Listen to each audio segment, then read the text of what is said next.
توجہی میں ہو گیا، بات بھی چھوٹی ہے، کہیں بغیر کسی ارادے کے کسی کی برائی جو ہے اس کے پیٹھ پیچھے زبان سے نکل گئی۔ اب یہ چیزیں جو ہیں یہ اللہ تعالیٰ معاف، نیت نہیں تھی نکل گئی، اس کی عزت پر حملہ کرنا مقصود نہیں تھا لیکن بات نکل گئی، کہیں کوئی ارادہ نہیں تھا لیکن نامحرم پر نگاہ پڑ گئی۔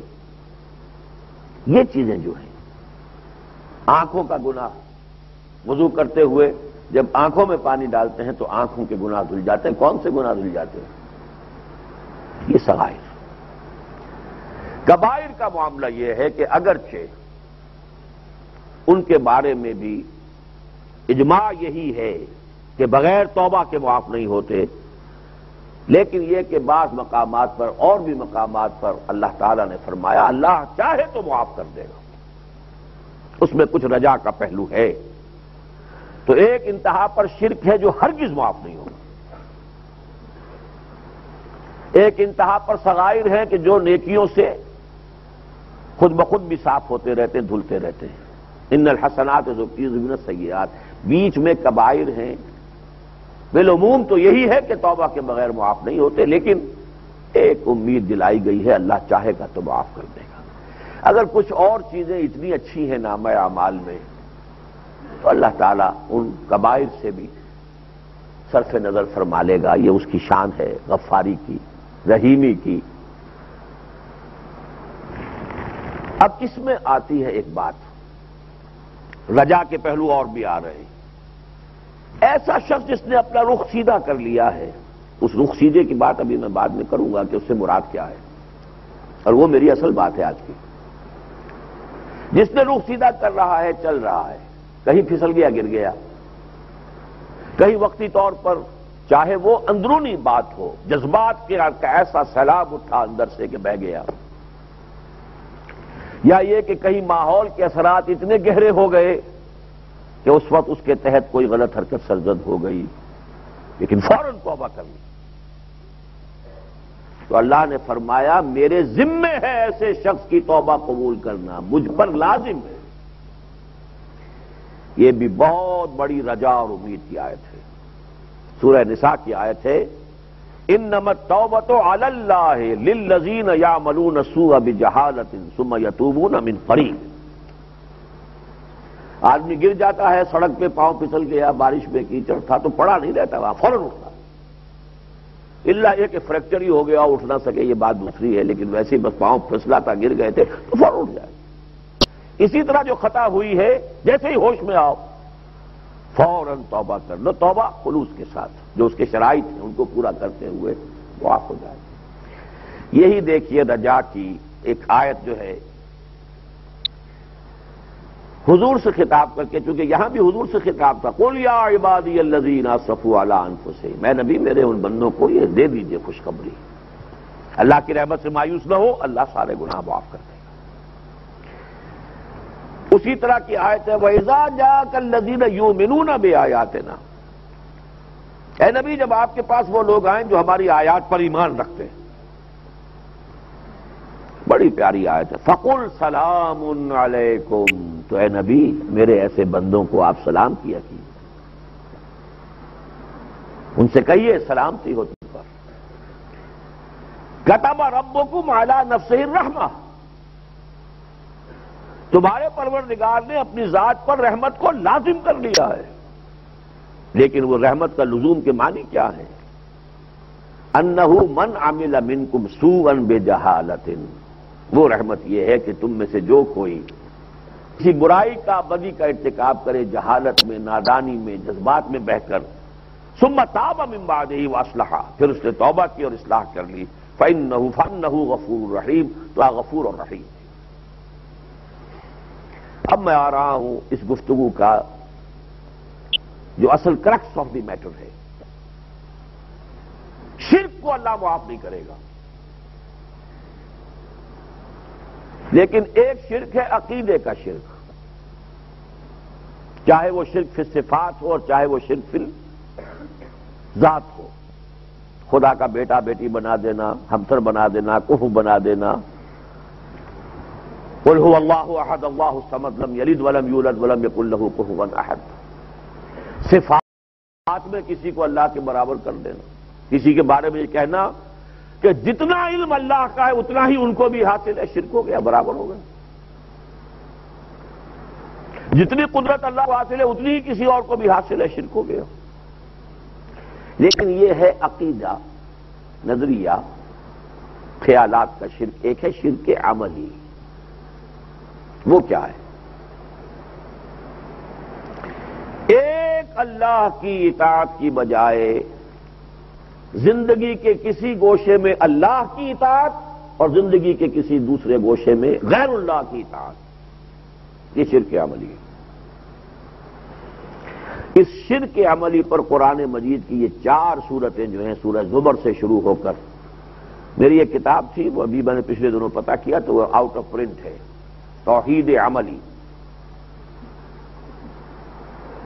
توحید فی العقیدے کی بات بڑی ہوتی ہے ہمارے ہاں، خاص طور پر اہل حدیث حضرات اور جو بھی سلفی حضرات ہیں، نجدی تحریک کے زیر اثر ہیں، اور شرک فی العقیدے کی بات، اور باتیں صحیح کہتے ہیں، غلط تو نہیں کہتے۔ شرک فی العمل کی بات نہیں ہوتی، شرک عملی۔ اب اس کا میں کچھ آپ کو اندیزہ اسی سورہ مبارکہ سے دینا چاہتا ہوں۔ شروع میں فرمایا ہے، آغاز ہو رہا ہے سورہ زمر کا، تنزیل الکتاب من اللہ العزیز الحکیم، انا انزلنا الیک الکتاب بالحق فاعبد اللہ مخلصا لہ الدین الا للہ الدین الخالص۔ اس کتاب کی تنزیل ہے اللہ کی طرف سے جو العزیز اور الحکیم ہے، اور ہم نے یہ کتاب اے محمد آپ پر نازل کی ہے حق کے ساتھ، لہذا اس کا نتیجہ کیا نکلنا چاہیے؟ فاعبد اللہ مخلصا لہ الدین، اللہ کی بندگی کیجئے، اطاعت کل کی کل اس کے لیے خالص کرتے ہوئے۔ اطاعت منقسم ہو جائے، یہ میرا زندگی کا مذہبی گوشہ ہے، یہاں اللہ کا حکم مانوں گا، رسول کا حکم مانوں گا، داڑھی رکھوں گا، عمرے کروں گا، نماز پڑھوں گا، روزے رکھوں گا، بھئی یہ کاروبار کا معاملہ ہے، یہاں سودی کاروبار کے بغیر گزارا نہیں۔ یہ معاملہ کچھ اور ہے، اس میں میں اللہ کا حکم نہیں مان سکتا۔ شرک۔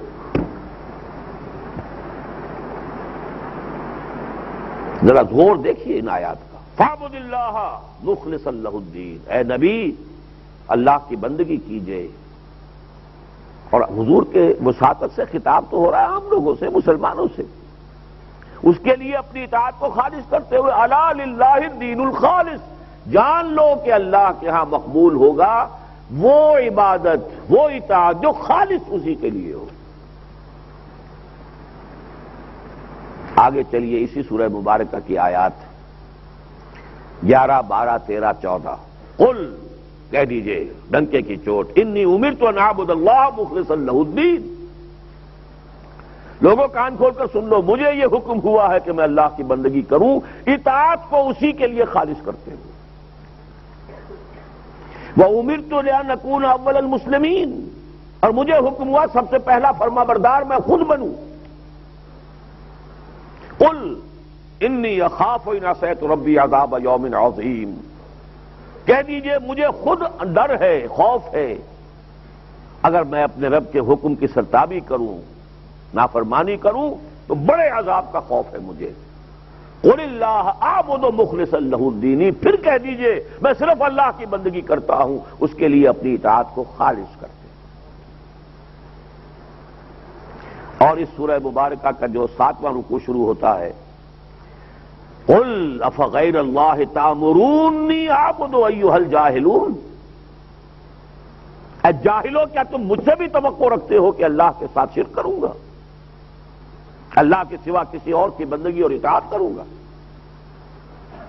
وَلَقَدْ أُوحِيَ إِلَيْكَ، کان کھول کر سنیے یہ کس سے خطاب ہو رہا ہے؟ محمد رسول اللہ سے، اور اے نبی آپ کی طرف وحی کی جا چکی ہے، لَئِنْ أَشْرَكْتَ، اگر معاذ اللہ ثم معاذ اللہ ثم معاذ اللہ آپ نے بھی کہیں شرک کا ارتکاب کیا، لَئِنْ أَشْرَكْتَ لَيَحْبَطَنَّ عَمَلُكَ، آپ کے سارے اعمال اکارت ہو جائیں گے، وَلَتَكُونَنَّ مِنَ الْخَاسِرِينَ، اور آپ بھی خسارہ پانے والوں میں سے ہو جائیں گے۔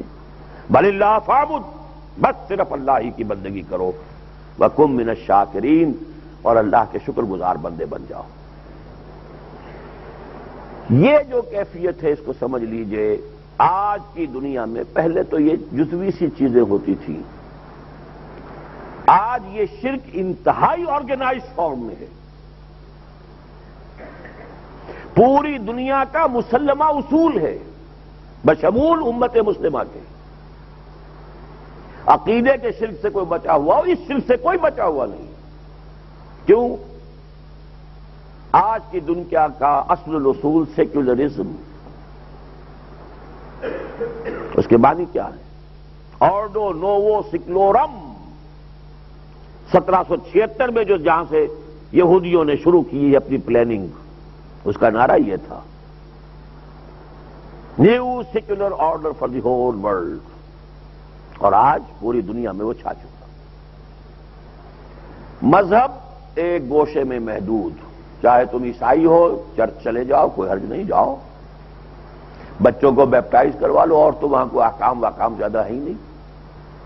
ہندو ہو تو جاؤ بتوں کو پوج دو، جو چاہو کرو، یہودی ہو جاؤ سینیگوگ میں، مسلمان ہو جاؤ مسجدوں میں روزے رکھو، لیکن پولیٹیکو سوشو اکنامک سسٹم یہ سیکولر لائف ہے، اس میں کسی خدا کا کوئی حکم نہیں، کسی آسمانی ہدایت کا کوئی حوالہ نہیں ہوگا، کہیں یہ دلیل نہیں سنی جائے گی کہ قرآن میں یہ لکھا ہے یا تورات میں یہ لکھا ہے۔ لکھا رہے، پڑھو اور ثواب لیتے رہو۔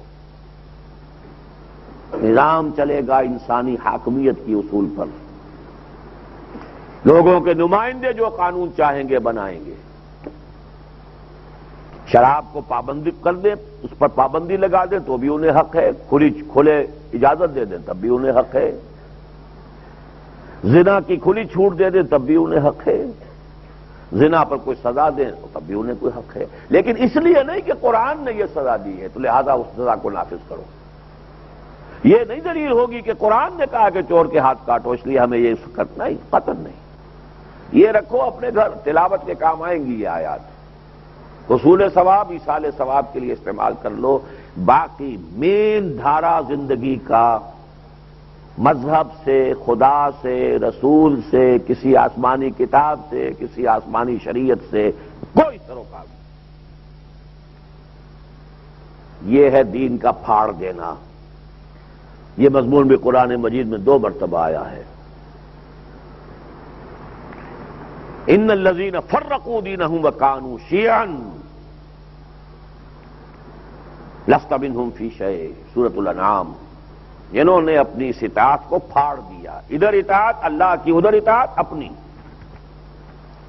حاکمیت عوام۔ اے نبی آپ کا ان سے کوئی سروکار نہیں، کیسے شفاعت حاصل ہوگی؟ سورہ روم میں فرمایا وَلَا تَكُونُوا مِنَ الْمُشْرِكِينَ، تم اے مسلمانوں مشرک نہ بن جانا۔ کون سے مشرک؟ من الذین فرقوا دینہم وکانوا شیعا، جنہوں نے اپنی اطاعت اور اپنی دین کو پھاڑ ڈالا۔ اڑائے کچھ ورق لالے نے، کچھ نرگس نے، کچھ گل نے، چمن میں ہر طرف بکھری ہوئی ہے داستاں میری۔ الذین جعلوا القرآن عضین۔ بہرحال یہ ہے جو بات آج مجھے آپ کو سمجھانی ہے، اور ایک ہی بات سمجھانی ہے، فرد کیا کرے،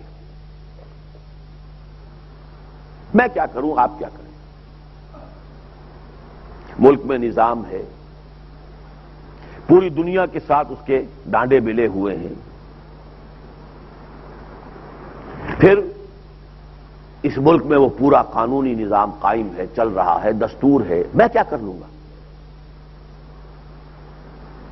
فرد کیا کرے؟ میری کوئی نجات ہے کہ نہیں؟ قومی سطح پر میں مشرک قرار پاتا ہوں، قومی سطح پر میں کافر قرار پاتا ہوں۔ من لم یحکم بما انزل اللہ فاولئک هم الکافرون، جو اللہ کی اتاری ہوئی شریعت کے مطابق فیصلے نہیں کرتے وہی تو کافر ہیں۔ ومن لم یحکم بما انزل اللہ فاولئک هم الفاسقون، جو اللہ کی اتاری ہوئی شریعت کے مطابق فیصلے نہ کرے وہی تو باغی ہیں۔ وَمَن لَّمْ يَحْكُم بِمَا أَنزَلَ اللَّهُ فَأُولَٰئِكَ هُمُ الظَّالِمُونَ، جو اللہ کی اتاری ہوئی شریعت کے مطابق فیصلے نہیں کرتے وہی تو مشرک ہیں۔ تو پورے ملک میں کون سا نظام چل رہا ہے؟ And we are an integral part، اس قوم کے ایک فرد ہیں، بندھے ہوئے ہیں اس نظام میں۔ پوری ملکی معیشت سود پر ہے، میں دانہ گندم کا کھاتا ہوں تو اس میں سود ہے، سانس لیتا ہوں تو جیسا کہ حضور نے فرمایا تھا ایک دور آئے گا کہ براہ راست سود سے کوئی بچ بھی جائے تو بچ جائے، سود کے دخان سے، دھوئیں سے اور سود کے غبار سے نہیں بچ سکے گا۔ زندہ رہنے کے لیے سانس تو لینا ہے، اور سانس لے گا تو ہوا کے ساتھ سود جائے گا اندر۔ بس چے باید کر، کیا کروں میں؟ دیکھیے میں چاہتا ہوں بالکل عملی 2 اور 2 4 کی طرح بات سمجھاؤں آج آپ کو۔ کیا کرے؟ 2 کام کیجئے۔ نمبر 1، شریعت کے جن احکام کے ادا کرنے میں کوئی قانونی قدغن نہیں ہے، پابندی نہیں ہے، چاہے اس کے ادا کرنے میں تکلیف آئے، مقاطعہ ہو جائے، سوشل بائیکاٹ ہو جائے، فقر و فاقے کا اندیشہ ہو، چاہے سب کچھ ہو، لیکن قانونی طور پر کوئی پابندی آپ پر نہیں ہے، وہ تو لازماً کرنا ہے اگر آپ اللہ کے ہاں نجات چاہتے ہیں۔ سود کے ساتھ ڈائریکٹ انوالومنٹ، یہ آپ پر جبر تو نہیں ہے کہ آپ کریں، ضرور قرض لو اور بڑا کاروبار کرو، کیا قانون نے آپ کو پابند کیا ہے؟ ضرور قرض لو اور محل بناؤ، کیا کسی دستور نے، قانون نے پابند کیا ہے؟ پردے سے نکال دو اپنی خواتین کو، کیا کوئی قانونی جبر ہے؟ جہاں کوئی قانونی جبر نہیں ہے وہاں بھی ہم نہیں کر رہے تو ہم مجرم ہیں، نیت ہماری کھوٹی ہے، باقی کی بات کرنا ہی بیکار ہے۔ شریعت کے جس حکم پر آپ عمل کر سکتے ہوں، اور میں نے 3 الفاظ جان بوجھ کر کہے تھے، چاہے اس کے عمل کرنے میں فقر و فاقہ، چاہے اپنے کاروبار کی بساط لپیٹ دینی پڑے، وَلَنَبْلُوَنَّكُمْ بِشَيْءٍ مِّنَ الْخَوْفِ وَالْجُوعِ وَنَقْصٍ مِّنَ الْأَمْوَالِ وَالْأَنفُسِ وَالثَّمَرَاتِ، یہ کوئی شاعری تو نہیں تھی نا، ہم تمہیں آزمائیں گے لازم، فقر و فاقہ سے، بھوک سے، ثمرات کے نقصان اور بربادی سے، جانی اور مالی نقصانات سے، نقص من الاموال والانفس والثمرات آزمائیں گے۔ تو اگرچہ مقاطعہ ہو جائے، سوشل بائیکاٹ ہو جائے، آپ اپنے گھر میں شرعی پردہ نافذ کریں، اس لیے کہ الحمدللہ ابھی یہ ملک ترکی نہیں ہے کہ جہاں بچیوں کو حکماً سر ننگا رکھنا کالجوں میں، یونیورسٹیوں میں اور اسکولوں میں لازم ہے، قانوناً۔ غنیمت سمجھیے کہ ابھی وہ دور یہاں نہیں آیا، لیکن اگر ہمارا باطل کے ساتھ مداہنت کا معاملہ اسی طرح چلتا رہا تو وہ وقت آئے گا۔ سیلاب آ رہا ہے، بڑی تیزی سے آ رہا ہے، مشرق سے بھی مغرب سے بھی، قاہرہ کانفرنس بھی، بیجنگ کانفرنس بھی، ایشیا کو دونوں طرف سے اپنے جکڑ بند میں لینے کے لیے کہ یہ نئی تہذیب جو ہے، جو بھی رہی کچھ ہی رہی، بچی کھچی کہیں کوئی شرم اور حیا رہ گئی ہے، اور کوئی بیوی بہن اور بیٹی کے درمیان کوئی فرق اور تفاوت اگر رہ گیا، سب کو صاف کر دو۔ حیوانوں میں کہیں کوئی فرق کرتا ہے؟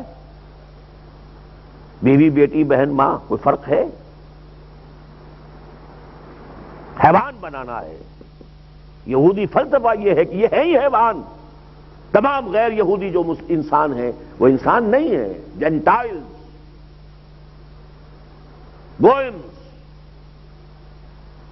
they are animals in the form of human beings۔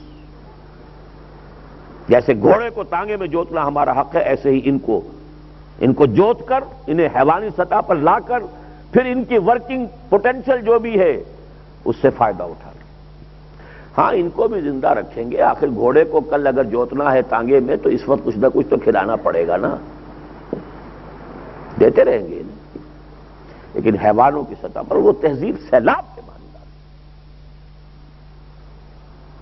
تو پہلی شرط جو میں نے عرض کیا کہ جس شریعت کے حکم پر آپ پر کوئی قدغن نہیں، کوئی پابندی نہیں. ہاں مشکل ہو جائے گی، معاش کے دائرہ تنگ ہو جائے گا، چکنی چپڑی نہیں ملیں گی، سوکھی ملیں گی، دو نہیں ملیں گی، ایک ملے گی، جو ہو. بڑا مکان چھوڑ کے چھوٹے میں رہنا پڑے گا. بالآخر تو مکان جو ہے قبر ہی ہے. اس دنیا میں کیوں نہیں کسی چھوٹے مکان میں رہ سکتے؟ یہ اگر نہیں کرتے تو خود مجرم، اگلی بات کا فائدہ ہی نہیں. نمبر 2، اگر اس کی اللہ توفیق دے دے، صداقت اور صدق اور ایمان اور یقین اس درجے تک لے آئے، اب سوال پیدا ہوگا کہ جہاں میں خواہی نہ خواہی ملوث ہو رہا ہوں، جہاں مجھ پہ میرا اختیار ہی کوئی نہیں، وہاں کیا کروں؟ اس کا کفارہ ہے. وہ کفارہ کیا ہے؟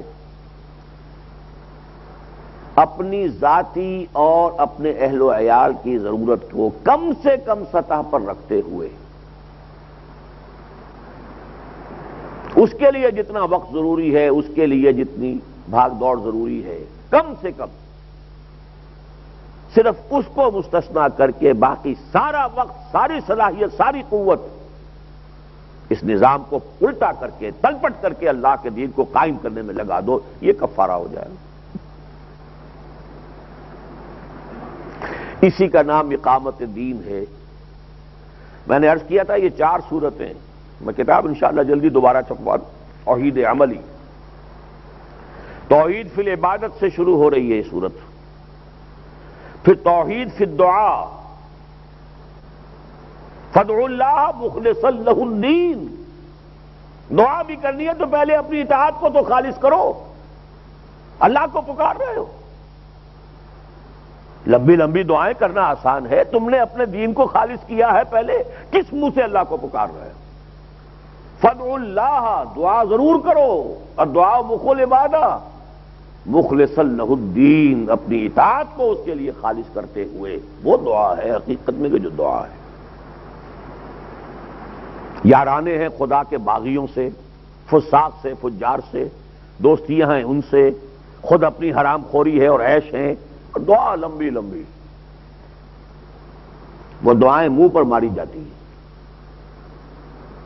کیسے کیسے ہم نے قنوت نازلہ پڑھے تھے سقوط ڈھاکہ کے وقت، ہمارے منہ پر دے مارے گئے کہ نہیں؟ یہی نہیں، حرمین میں قنوت نازلہ پڑھے گئے تھے. سنا اللہ نے، فادعوا اللہ مخلصا لہ الدین، دین کو خالص کرتے ہوئے پھر اللہ کو پکارو. ان تنصروا اللہ ینصرکم، اگر تم اللہ کی مدد کرو گے تو اللہ تمہاری مدد کرے گا. اس سے آگے پھر دعوت الی التوحید، یہ ہے مضمون مرکزی سورہ حامیم السجدہ کا. ومن احسن قولا ممن دعا الی اللہ وعمل صالحا وقال اننی من المسلمین. اور پھر سورہ شورى آتی ہے، ان اقیموا الدین ولا تتفرقوا فیہ، دین کو قائم کرو، اقامت دین کی جد و جہد. یہ کفارہ بن جائے گا. اگر آپ یہ نہیں کر رہے، میں بڑی آخری بات کہہ رہا ہوں، ایک شخص خالص حلال ذریعے سے کما رہا ہے، ڈائریکٹ سود سے اپنے آپ کو اس نے نکال لیا، نمازیں 5 پڑھتا ہے، نوافل بھی پڑھتا ہے، تہجد بھی پڑھتا ہے، لیکن اس نظام کو ذہناً ریکنسائل کیے ہوئے اس کے خلافت کرنے کے لیے تیار نہیں ہے، اس کو تلپٹ کر دینے کے لیے اپنی زندگی اور اپنی توانائیاں صرف کرنے کو تیار نہیں ہے. وہ اس نظام کا وفادار ہے اور اللہ کا غدار ہے. جب تک کہ اپنی توانائی اور قوت اور صلاحیت اس نظام کو بدلنے کے لیے صرف نہ ہو. میں آج اس بحث میں نہیں جاؤں گا اس کا طریقہ کار کیا ہے، اس کے لیے کیا کیا جائے، کیسے کیا جائے، یہ بات کی بات ہے. یہ ایک نقطہ ہے جو آج سال ہر سال سے میں بیان کر رہا ہوں، پھر بھی محسوس کرتا ہوں کہ یہی بات واضح نہیں ہو رہی. ہمارا وہ مذہبی تصور اتنا راسخ ہے، نمازیں پڑھو، روزے رکھو، حج کرو، عمرے کرو، باقی کاروبار کیا کریں، مجبوری ہے، فلاں ہے، اب نظام تو ہے جو چل رہا ہے، اب اس کے لیے کیا کریں، کچھ نہیں کر سکتے. لہذا اپنی توانائیاں لگ رہی ہیں کاروبار میں، کمائیوں میں، جائیدادیں بنانے میں، پروفیشن میں ترقی میں، اپنی کوئی کیریئرز ہے تو اس میں آگے سے آگے جانے میں، ملازمت ہے تو اس میں آگے سے یہ ساری صلاحیت وہاں لگ رہی ہے۔ اس کیفیت میں یہ نمازیں اور روزے منہ پر دے کر مارے جائیں گے، کوئی حیثیت نہیں۔ میں نے یہی سمجھا ہے اور وہی میں آپ کو سمجھا رہا ہوں۔ مزید ذرا تھوڑا سا تجزیہ کر دوں۔ دیکھیے دو حالات ہیں علیحدہ علیحدہ۔ اگر تو دین غالب ہے، فرض کیجئے کہ خلافت راشدہ میں میں اور آپ پیدا ہو گئے ہوتے تو فرائض دینی کا معاملہ ذرا مختلف ہوتا، لیکن اگر دین مغلوب ہے، طاغوت غالب ہے، تو معاملہ ذرا مختلف ہے۔ طاغوت اگر غالب ہے تو پہلا اور اصل فرض عین اقامت دین کی جد و جہد ہے۔ عبادات میں بھی فرض اور واجب پر اکتفا کرتے ہوئے، تقرب بالنوافل نہیں۔ اس پر بھی میرا ایک چھوٹا سا کتاب چاہے تقرب بالنوافل اور تقرب بالفرائض۔ اسی طریقے سے جیسے نماز روزے میں بھی جو فرض اور واجب ہے، اسی طرح کھانے پینے میں بھی جو فرض اور واجب ہو، جتنا ناگزیر ہے آپ کے لیے زندہ رہنے کے لیے، اس سے زیادہ نہیں۔ اس لیے کہ اس سے بہتر کھانے کی کوشش کریں گے تو اپنا وقت لگائیں گے تو کمائیں گے تو کھائیں گے نا۔ جو وقت اس حالت میں لگنا چاہیے اقامت دین کی جد و جہد میں، ناگزیر منیمم، اس کی اجازت ہے۔ اسی طرح نمبر دو، علم اور فن اور ادب، اس کی کوشش، پروفیشن کی، سائنس کی، ٹیکنالوجی کی، اس کی خدمت، یہ نہیں۔ دین کا غلبہ اول ہے۔ بتائیے صحابہ کرام کے دور میں انہوں نے کوئی علوم جمع کیے تھے، فنون ڈیولپ کیے تھے؟ یہ تو جب دین غالب ہو گیا، حکومت اسلامی قائم ہو گئی، پھر یہ کہ ہاں ٹھیک ہے جائیے اب علم حاصل کیجئے، علم دین بھی اور علم دنیا بھی، کوئی حد نہیں۔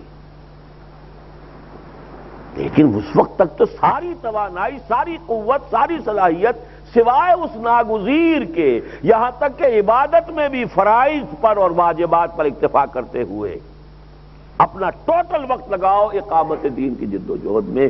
اگر دین مغلوب ہے، اگر غالب ہے، خلافت راشدہ کا نظام قائم تھا جب تک، یا ہو جائے اللہ کرے، تو افراد کے لیے اب صورت بدل جائے گی۔ اب نمازیں صرف فرض نہیں، خوب نوافل پڑھو، راتوں کو پڑھو، دن میں پڑھو۔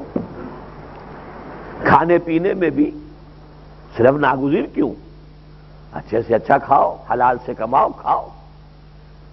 قل من حرم زینۃ اللہ التی اخرج لعبادہ والطیبات من الرزق۔ رہبانیت اسلام میں نہیں ہے، اچھا کھاؤ، اچھا پہنو۔ اے نبی ان سے پوچھئے کس نے حرام کی ہے طیبات من الرزق، اچھا کھانا کس نے حرام کیا، اور اچھا زینت، لباس اچھی کس نے حرام کی؟ لیکن کب؟ جب دین غالب ہے۔ دین غالب ہے تو مزید اس دین کی تبلیغ اور اقامت دین کی مزید جد و جہد اس نظام کے ذمے ہے، وہ جو خلافت کا نظام اوپر قائم ہے۔ جب کال آئے گی کہ اتنے لوگ چاہیے، میدان میں آ جائے، اس وقت نکلنا فرض ہے،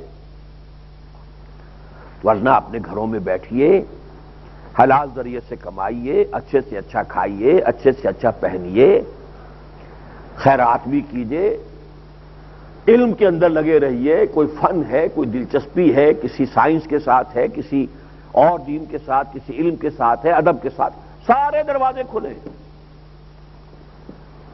یہ میں نے اینالائز کر کے آپ کو بتا دیا۔ کہہ دیتے نا لوگ کہاں حرام ہے، آخر بچوں کے بھی تو حق ہے۔ اب وہ حق آپ جتنا چاہیں اس کو اچھالتے جائیں، پھیلتے جائیں۔ امریکن اسکول میں پڑھائیں گے، 5-10 ہزار روپے فیس دیں گے، اب وہ آئے گی کہاں سے؟ خود اپنا وقت سارا کا سارا لگائیں گے، اور حلال سے تو آنی مشکل ہے۔ لیکن حوالہ کیا جی؟ حق ہے بچوں کا، اولاد کا حق ہے، بیوی کا حق ہے. ان لنفسک علیک حقا وان لزوجک علیک حقا وان لزوجک علیک حقا. یہ غلط ریفرنسز ہیں. میں نے کہا ہے اچھے سے اچھا کھانا کوئی حرج نہیں، بشرطے کہ دین غالب. وہ ادارہ موجود ہے، اب اقامت دین کی جد و جہد اس ادارے کے تحت ہو رہی ہے. جب ڈیمانڈ آئے گی جتنے لوگ نکل آئے وہ نکل آئے، سب کی طرف سے فرض کفایہ ادا ہو گیا. جب تک وہ ادارہ قائم نہیں ہے، پہلا فرض عین اقامت دین کی جد و جہد ہے. نماز بھی اسی کے لیے ہے. وَاسْتَعِینُوا بِالصَّبْرِ وَالصَّلَاةِ، مدد حاصل کرو نماز سے اور صبر سے. کس چیز کے لیے مدد حاصل کرو؟ نماز مددگار ہوگی.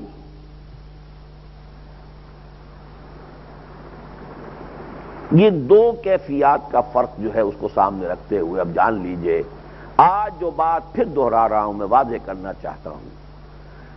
دین کی مغلوبیت اور طاغوت کے غلبے کی کیفیت میں اقامت دین کی جد و جہد میں تن من دھن میکسیمم لگا دینا، صرف منیمم اپنے لیے اور اہل و عیال کے لیے اس میں سے مستثنا کرتے ہوئے، یہ فرض عین ہے. اور التزام جماعت اس کے لیے شرط لازم ہے. دیکھیے فرض نماز آپ علیحدہ بھی پڑھ لیں گے تو ہو جائے گی، اگرچہ زیادہ ثواب ہو جائے گا با جماعت آ کے پڑھیں گے، لیکن یہ وہ فرض عین ہے جو بغیر جماعت ہے ہی نہیں. علیکم بالجماعہ. جیسے نماز کے لیے وضو شرط ہے، وضو کے بغیر نماز پڑھتے جائیے. اب 100 نفل آپ نے پڑھ لیے، کچھ ہوا اس میں؟ Sub zero.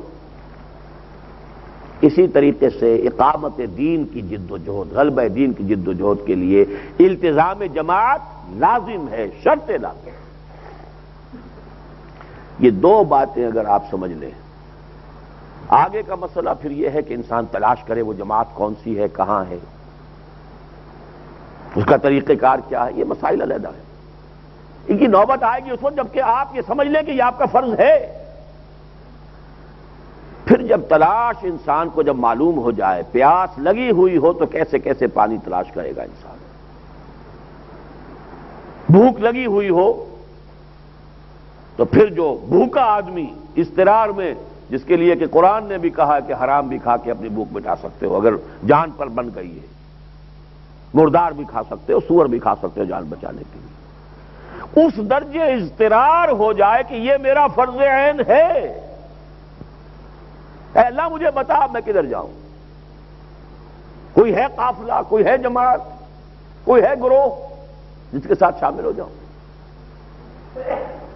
یہ کیفیت اگر پیدا ہو چکی ہو تو میں 2 آیات کا آپ کو حوالہ دے رہا ہوں.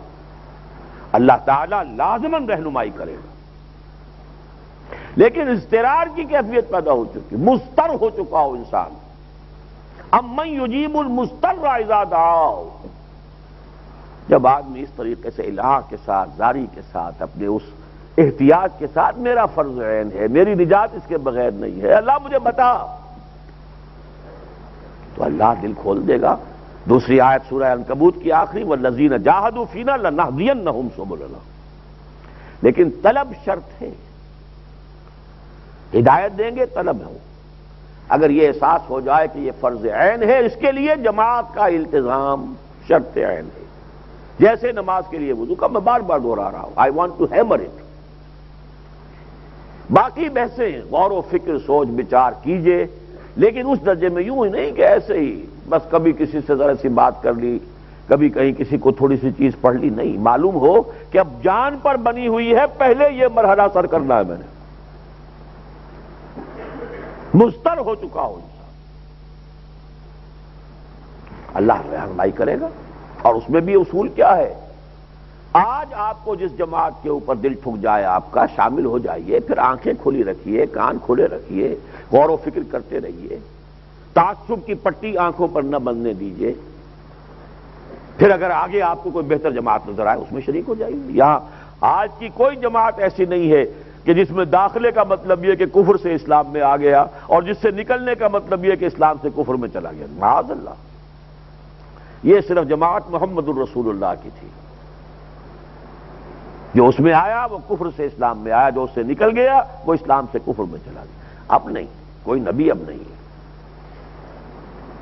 غور کیجئے، اپنی امکانی حد تک تلاش کیجئے، لیکن پھر وہی فرض عین سمجھیے. دیکھیے نماز فرض عین کا ہمارے ذہن میں اصول جمع ہوا ہے، کبھی رہ گئی تو پریشانی ہوتی ہے کہ نہیں؟ احساس ذہن تو ہوتا ہے. جو بالکل نہیں پڑھتے انہیں بھی احساس تو ہوتا ہے کہ ہاں فرض تو ہے لیکن ہماری کوتاہی ہے. اس شے کی فرضیت کا ذہن سے تصور نکل گیا. باطل کے تحت، باطل کے اقتدار میں تقویٰ کی آرزو، کتنا ہنسی فریب ہے جو کھا رہے ہیں ہم. تقویٰ اور احسان کی منزلیں طے ہو رہی ہیں، تصوف کی منزلیں طے ہو رہی ہیں، سلوک ہو رہا ہے، اور وہ مرشد مجاز بھی بن گئے ہیں. باطل کے ساتھ بیٹھے ہوئے ہیں، اس کے خلاف کوئی جد و جہد نہیں. یہ تصور مذہب جو ہے اصل میں بیڑا غرق اس کی وجہ سے ہوا. جو اقبال کے اشعار میں نے آج آپ کو سنائے جمعوں میں، صاحب قرآن وہ بے ذوق طلب، العجب ثم العجب ثم العجب. اے کہ می نازی بے قرآن حکیم، اے وہ قوم جسے بڑا ناز ہے کہ ہمارے پاس اللہ کی کتاب ہے. تا کجا در حجرہا باشی مقیم، در جہاں اسرار دیرہ فاش کن. نکلو آؤ نقطۂ شرع مبینہ فاش کن. اور وہ کیسے فاش ہوگا؟ اس نظام کو قائم کر کے دنیا کو دکھاؤ. آؤ دیکھو، come and see for your own self with your own eyes, this is Islam. یہ اسلامی ریاست ہے، یہ اسلامی معاشرہ ہے، یہ اسلامی اقتصادیات ہے، یہ اسلامی اخوت ہے، یہ اسلامی مساوات ہے. آؤ دیکھو، غور کرو، سوچو. جب تک یہ نہیں ہوگا کیسے فاش ہوگا؟ کتابوں میں اسلام لکھا ہوا ہے. اب آخری بات عرض کر رہا ہوں، دو چیزوں میں تو پھر میں سمجھتا ہوں کہ یقین کا درجہ لے کر اٹھیے. باطل کے غلبے کے دور میں اقامت دین کی جد و جہد فرض عین، اس کے لیے التزام جماعت شرط لازم. آگے جماعت کا نظام ہم نے جس کو سمجھا ہے مسنون نظام، منسوس نظام، جس کا قرآن میں ذکر، حدیث میں ذکر، سیرت میں ذکر، خلافت میں ذکر، سلسلہ ارشاد اور تزکیہ نفس میں ذکر، پچھلی صدی تک وہی ایک اجتماعیت کی بنیاد رہی. چاہے جہاد حریت تھا وہ بھی اسی کے تحت. وہ ہے بیعت کا نظام. ایک بیعت ارشاد ہے پیری مریدی کی، یہ بیعت جہاد ہے، بیعت جماعت ہے. جس شخص پر اعتماد ہو یا جس گروہ پر اعتماد ہو اسے جوائن کیجئے اور ایک شخص کے ہاتھ پر بیعت کیجئے. میں آپ کا ساتھی ہوں، مشورے میں بھی دوں گا، جو دل میں آئے گا کہوں گا، لیکن پھر فیصلہ جو ہے وہ گنتی سے نہیں ہوگا، وہ آپ کے ہاتھ میں ہے، بشرطے کہ شریعت کے خلاف نہ ہو. بس کہ جو بھی فیصلہ ہوگا اس پر عمل کروں گا. یہی بیعت حضور نے صحابہ سے لی، اسی بیعت پر پھر خلافت راشدہ قائم ہوئی. ابو بکر سے بیعت ہوئی، عمر سے بیعت ہوئی. فرق کیا تھا؟ حضور کی اطاعت مطلق، جو حکم دیں گے مانیں گے. ابو بکر کی اطاعت فی المعروف، کیونکہ شریعت مکمل ہو چکی محمد الرسول اللہ صلی اللہ علیہ وسلم. اب اس شریعت کے دائرے کے اندر اندر حکم دیں گے تو مانیں گے، اس سے آگے باہر نکلے تو ہم نہیں مانیں گے. اس کے بعد سے ہمیشہ کے لیے وہ فی المعروف کی بیعت ہے، شریعت کے دائرے کے اندر اندر. ہمارے ہاں ارشاد کا سلسلہ چلا، تزکیہ نفس وہ بیعت کی بنیاد پر. انسٹیٹیوشن بہت اعلیٰ تھا، اب کرپٹ ہو گیا، وہ دوسری بات ہے. بہت سارے انسٹیٹیوشن کرپٹ ہیں اس وقت. بقول آپ کے نگراں وزیر اعظم کے پوری قوم کرپٹ ہے. پھر یہ کہ پچھلی صدی میں مغربی استعمار کے خلاف ریزسٹنس موومنٹ چلی، سب بیعت کی بنیاد. مہدی سوڈانی کھڑے ہوئے انگریزوں کے خلاف سوڈان میں، بیعت کی بنیاد. جو ساتھی جڑے وہ بیعت کی بنیاد. سنوسی کھڑے ہوئے اطالویوں کے خلاف لیبیا میں بیعت کی بنیاد پر، سید احمد بریلوی کھڑے ہوئے بیعت کی بنیاد پر، بیعت کرنے والوں میں شاہ اسماعیل کے پوتے بھی، شاہ عبد الغنی کے بیٹے شاہ ولی اللہ کے پوتے شاہ اسماعیل شہید۔ پچھلی صدی تک تو اس کے علاوہ ہمارے ہاں تنظیم کا، جماعت سازی کا کوئی اور سراغ ہے ہی نہیں کہ کسی اور بنیاد پر بھی لوگ جمع ہو سکتے ہیں۔ تو اس صدی میں مغربی تہذیب آئی، مغربی نظام ہم نے اختیار کرنے شروع کیے، ممبرشپ ہے، الیکشن ہے 2 سال کے لیے، 4 سال کے لیے، پھر یہ کہ چیکس اینڈ بیلنسز ہیں دستور میں، یہ ساری چیزیں تو اس صدی کی ہیں۔ ویسے اس صدی میں بھی ابوالکلام نے جماعت بنائی تھی بیعت پر، مولانا مودودی نے بیعت پر نہیں بنائی، لیکن پھر اقبال بنا رہے تھے 35-36 میں، وہ بیعت پر۔ ہم نے تنظیم اسلامی کو بیعت پر استوار کیا ہے۔ آپ 2 چیزوں کو اگر فرض سمجھ لیں گے تو میری آج کی بات مکمل، آگے آپ کی تلاش ہے۔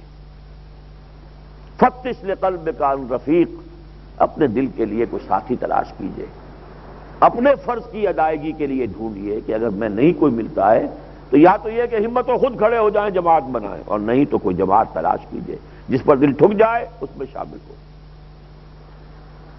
اور اس میں پھر یہ ہے کہ ہر شخص، یعنی گویا وضو تو ہو گئی، جماعت میں شمولیت ہو گئی تو وضو تو ہو گئی، اب نماز آپ پڑھ رہے ہیں تو نماز بہت خشوع و خضوع کی نماز بھی ہو سکتی ہے، کسی وقت ہو سکتا ہے کہ اتنا خشوع و خضوع نہ ہو، پھر بھی نماز فرض ہے، وہ تو ادا کرنی ہے۔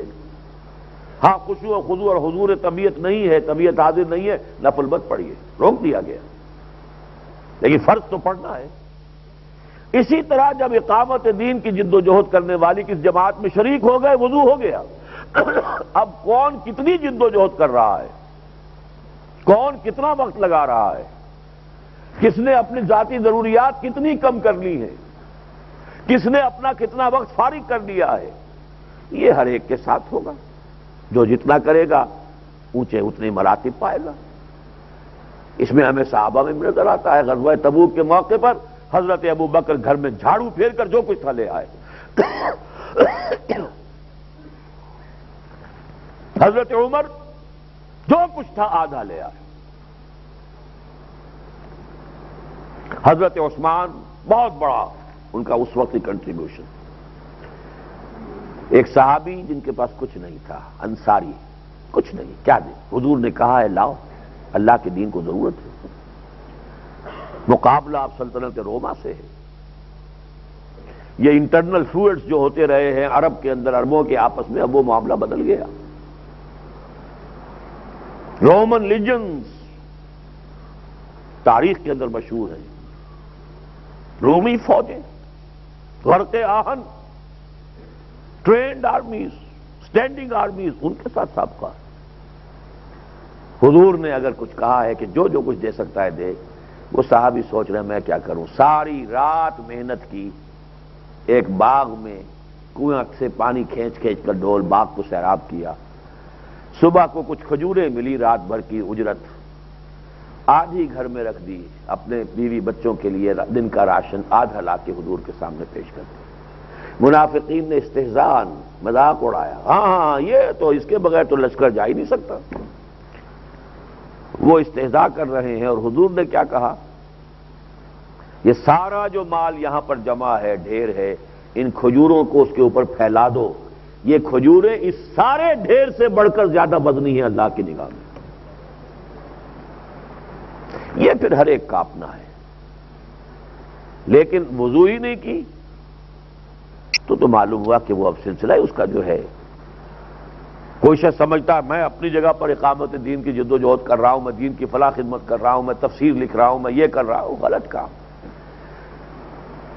وضو ہی نہیں ہوا ہے، جب تک کہ اقامت دین کی جد و جہد کرنے والی جماعت میں شامل نہ ہو، ڈسپلن والی جماعت، سب و طاعت والی جماعت، وضو ہی نہیں ہوا، نماز کیا ہوگی؟ یہ ایک نقطہ ہے جو میں آج سمجھانا چاہتا تھا۔ اس کے بعد یہ ہے کہ آدمی غور کرے، فکر کرے، اللہ ضرور راستہ کھولے گا، ہدایت دے گا، دل کو انشراح صدر عطا کرے گا۔ بس اسی پر میں اپنی گفتگو ختم کر رہا ہوں۔ اقول قولی ھذا واستغفر اللہ لی ولکم ولسائر المسلمین والمسلمات۔